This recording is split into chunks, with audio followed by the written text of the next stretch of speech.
तो देखिए, मुश्तबा खामनेई का नाम ईरान की सत्ता में हमेशा के लिए एक रहस्य बना रहा। पिछले 20 सालों में उसने पर्दे के पीछे रहकर पूरी सरकार और फौज को अपने इशारों पर नचाया। ईरान में उसे साया इसलिए कहते हैं क्योंकि वो अपने पिता का सबसे खास मोहरा था और ईरान में रिवॉल्यूशनरी गार्ड्स में उसकी पकड़ बहुत ज्यादा मजबूत रही। बीते 2 दशकों में ईरान में जो कुछ ईरान के रिवॉल्यूशनरी गार्ड ने किया, ये कहते हैं कि वो मुश्तबा के इशारों पर होता था। जनवरी 2026 आपको याद होगा, जब ईरान के नौजवानों ने महंगाई और बंदिशों के खिलाफ आवाज उठाई थी, तो मुश्तबा ने ही अपनी फौज को खुली छूट दी थी कि जो भी सड़क पर दिखाई पड़े उसे गोली मार दो। हजारों लोगों को जेल में ठूंस दिया गया था, सैकड़ों को फांसी के तख्त पर चढ़ा दिया गया था और यह सब कुछ मुश्तबा ने किया था।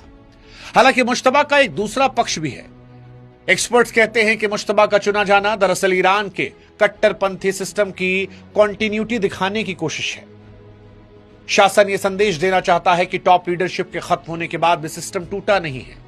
मुश्तबा कोई साधारण धार्मिक नेता नहीं है, बल्कि एक ऐसा खिलाड़ी जिसने अपनी पूरी जिंदगी साजिशों और हमले के बीच में बिताई है। अब उसके हाथ में दुनिया की सबसे खतरनाक मिसाइलों और ड्रोन फौज का रिमोट कंट्रोल है। कहने वाले तो यह भी कहते हैं कि वो अपने पिता से ज्यादा कट्टरपंथी है, ज्यादा खूंखार है। अपने पिता से ज्यादा उसके अंदर निर्दयता है। वो शांति की भाषा नहीं समझता। उसके लिए सत्ता का मतलब सिर्फ कुचलना और जीतना है।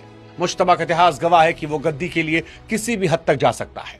और अब जब वो खुद कुर्सी पर है, तब दुनिया ये देखना चाहती है कि अब वो रहबर बनकर ईरान के हित में काम करेगा, शांति लाएगा, या फिर ईरानियों के लिए अपने पिता का बदला लेगा।